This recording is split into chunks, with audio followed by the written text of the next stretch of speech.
Alors, les bananiers sont de grandes plantes herbacées. Leur aspect est trompeur, on a souvent l'impression que ce sont des arbres, mais en fait, dans leur tronc, il n'y a absolument pas de lignine, donc pas de bois. C'est la raison pour laquelle ces plantes disparaissent en hiver, quand il gèle. Les bananiers, on peut distinguer deux groupes. Les bananiers rustiques, qu'on va pouvoir cultiver dehors, toute l'année, en pleine terre, et les bananiers d'appartements, de serres ou de vérandas. Alors, pour les différencier, il y a quelques éléments très simples qui sont par exemple la présence de chaume sur le tronc. Quand vous avez un bananier qui a cet aspect chaumé comme ça, c'est bien souvent un bananier rustique, donc un bananier d'extérieur. En revanche, quand vous avez un bananier comme ceci, avec le tronc lisse et une couleur vert-jaune, c'est un bananier productif, donc un bananier qui va vous faire des petites bananes, propres à la consommation ou non, mais c'est-à-dire avec beaucoup de graines ou exemptes de graines. Mais ce sont des bananiers qu'il va falloir mettre hors gel tout l'hiver, c'est-à-dire cultiver dans sa véranda ou dans une serre légèrement chauffée. Dans les deux cas, évidemment, l'entretien est totalement différent. Les bananiers, ce sont des plantes qui aiment les sols très riches et humides, donc on va les cultiver dans un compost, c'est le cas ici. Vous avez un compost uniquement constitué de matière organique, très riche, et qui retient beaucoup l'humidité. Là, le pot que vous voyez, c'est un pot qui est juste destiné à la commercialisation, mais si vous le gardez chez vous un certain temps, il va bien entendu falloir utiliser quelque chose d'un petit peu plus volumineux. Donc pour un bananier de cette taille qui fait à peu près 1 mètre au tronc, il faudrait un pot d'une vingtaine de litres, et au fur et à mesure de sa croissance, on va bien entendu augmenter le volume du pot régulièrement jusqu'à atteindre une 60aine de litres, ce qui paraît être en tout cas l'optimum. Alors, se pose la question évidemment de la croissance à hauteur également, parce qu'on n'a pas forcément une serre avec 4 mètres sous le fêtage. Le bananier, étant donné que ce n'est pas un arbre, je le répète encore, on peut lui faire subir un certain nombre de choses, c'est-à-dire qu'on peut le couper. C'est-à-dire qu'à un moment donné, si votre bananier devient trop grand pour vous et qu'il touche le fêtage de votre véranda, eh bien, n'ayez pas peur, vous prenez un cutter ou un couteau qui coupe bien, vous pouvez tronçonner le tronc à cette hauteur-là, à peu près 80 cm, 1 mètre. Il va se remettre très vite. En période de croissance, un bananier, ça fait à peu près une feuille tous les 8-10 jours.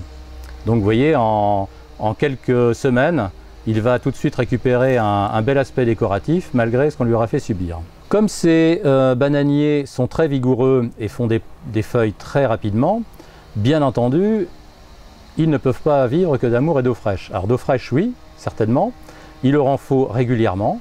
Le bananier, c'est une véritable pompe à eau. Plus vous l'arroserez, plus il en consommera et plus il grandira.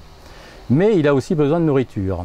Donc en pot, il ne faut surtout pas négliger cet aspect et apporter une fois par mois ou tous les mois et demi maximum un engrais de préférence à libération lente qui va pouvoir nourrir cette plante sans risquer de l'intoxiquer en relâchant trop rapidement l'azote.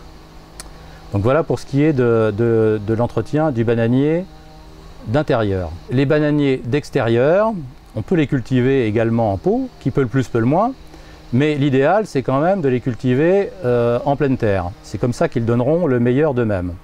Alors maintenant, comme je vous l'ai précisé à propos des bananiers d'intérieur, ce sont eux aussi des pompes à eau.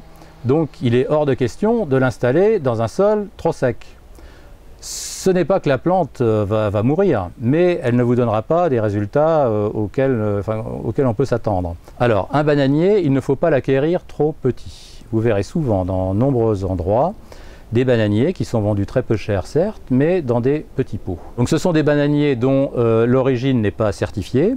Bien souvent ce sont des bananiers qui ont été multipliés par méthode in vitro, donc qui manquent de résistance au froid notamment, et qui n'ont pas du tout la vigueur d'un bananier cultivé de façon artisanale.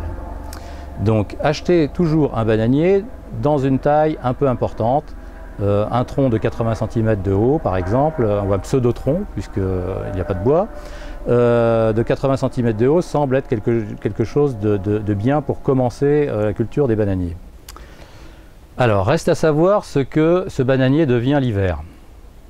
L'hiver, dès les premiers gels, les feuilles vont se rabattre, puisque un bananier est plein d'eau, l'eau gelant va faire éclater les cellules, et les feuilles vont perdre toute leur rigidité et se rabattre le long du tronc. Donc deux solutions. Soit on n'est pas gêné par l'aspect esthétique des choses comme ça, soit on est gêné par ça. Donc comment va-t-on faire? On va aller voir ça sur le terrain. Alors que va-t-on faire avec ce bananier lorsqu'il aura subi les premiers gels? Comme on peut voir, les feuilles sont légèrement abîmées et les choses ne vont pas aller en s'arrangeant normalement. Donc deux solutions.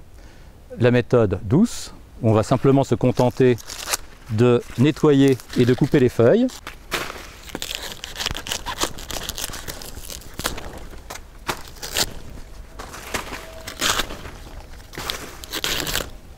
Voilà, c'est chose faite, votre bananier est prêt à passer l'hiver. Maintenant, peut-être que cet aspect-là n'est pas satisfaisant pour vous. Auquel cas, vous pouvez adopter une méthode un petit peu plus dure qui va consister à rabattre le bananier directement au pied. On le coupe comme ceci.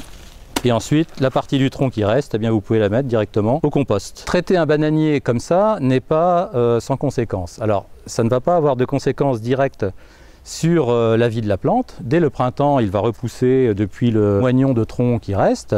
Ça ne va pas empêcher les petits bananiers adjacents de se développer non plus. Maintenant, la conséquence que ça va avoir, c'est qu'on n'aura certainement jamais de floraison. De floraison, c'est-à-dire jamais même de petits régimes de bananes. Alors ce n'est pas très important en soi dans la mesure où on a affaire ici à un bananier ornemental, donc qui ne produira jamais que des petites bananes décoratives, mais ça n'en reste pas moins quand même un manque, puisque on va aller le voir sur des bananiers qui ont fleuri. Ça n'en reste pas moins une curiosité, en tout cas, que de voir cette fleur de bananier se développer.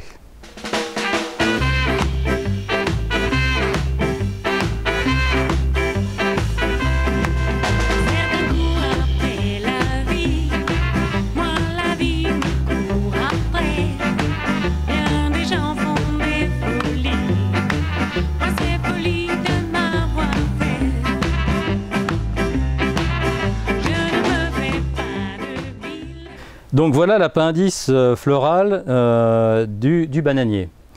Alors que ce soit un bananier ornemental, rustique, ou que ce soit un bananier productif, on va avoir exactement la même architecture. La différence essentielle, ça va être simplement la taille de la banane. Vous voyez ici à peu près 5-6 cm, alors que si c'est un bananier productif, eh bien on va avoir une banane qui va faire une vingtaine de centimètres environ. Alors, la fleur est composée de cette façon. Ce que vous voyez ici, cette partie oblongue, en fait, c'est une suite de bractées.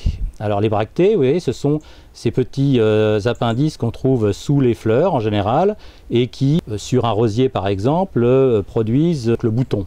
Alors, au fur et à mesure de la croissance de la fleur, ces bractées vont s'ouvrir et vont tomber au sol. Et que découvre-t-on dessous? On découvre la rangée de petites fleurs. Quand on dit fleur de bananier, on devrait plutôt dire appendice floral, puisque des fleurs, vous voyez, rien que sous une bractée, on va en compter 2, 4, 6, 8, 10, 12, 14, 16, 18. Donc un potentiel de 18 bananes. Si on devait replacer cette fleur sur une banane, eh bien, vous voyez, c'est la partie ici femelle qui se trouve à la base, qui se développe et qui forme la petite banane. On va ouvrir cette petite banane pour en observer l'anatomie.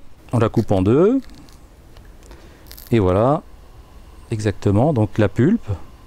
Donc vous voyez sur un bananier ornemental, cette partie-là est vraiment très peu développée par rapport à la banane comestible que vous connaissez. Et ces petits grains que vous apercevez ici, eh bien, si l'année est particulièrement favorable et chaude, eh bien, elle se transforme en graines.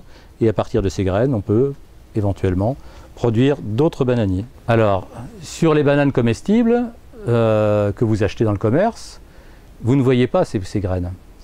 eh bien c'est tout à fait normal et voulu. Parce que les bananes que vous achetez sont issues de bananiers hybrides qui justement sont sélectionnés parce qu'ils ne font pas de graines.